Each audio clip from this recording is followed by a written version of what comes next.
أعوذ بالله من الشيطان الرجيم. بسم الله الرحمن الرحيم. الله أكبر الله أكبر الله أكبر لا إله إلا الله. الله أكبر الله أكبر ولله الحمد. الله أكبر كبيرا والحمد لله كثيرا وسبحان الله بكرة وأصيلا.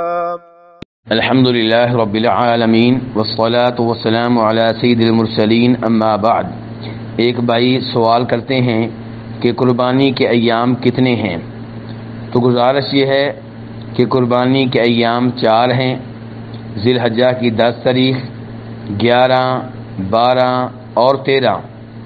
ان میں سے 10، 11، 12 کے بارے میں اختلاف نہیں ہے، لیکن 13 تاریخ کے بارے میں اختلاف ہے کہ یہ دن قربانی کے ایام میں داخل ہے یا داخل نہیں ہے۔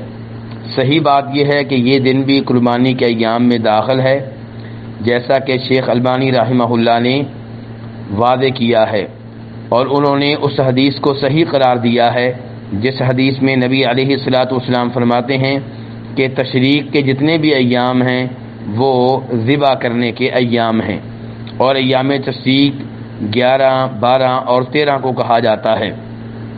امام ابن قیم رحمہ اللہ نے بھی اس حدیث کو مضبوط ترین حدیث قرار دیا ہے، اور امام شوکانی نے بھی اس معاملے میں ابن قیم کی رائے کو اختیار کیا ہے، اور شیخ البانی رحمہ اللہ نے یہ بھی وعدے کیا ہے کہ یہ بہت سے صحابہ کرام کا موقف ہے۔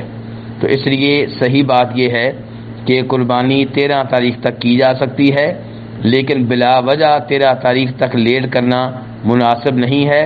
افضل یہ ہے کہ قربانی 10 تاریخ کو کی جائے، کیونکہ 10 تاریخ قربانی کے ایام میں پہلا دن ہے، اور 10 تاریخ ذی الحجہ کے ابتدائی ان 10 دنوں میں سے ایک ہے جو بہت عظیم دن ہیں، جن کے بارے میں بخاری شریف میں حدیث ہے کہ نبی علیہ الصلوۃ والسلام فرماتے ہیں کہ اللہ تعالیٰ کو نیک اعمال جس قدر ذی الحجہ کے ابتدائی 10 دنوں میں اچھے لگتے ہیں اتنے دیگر دنوں میں اچھے نہیں لگتے۔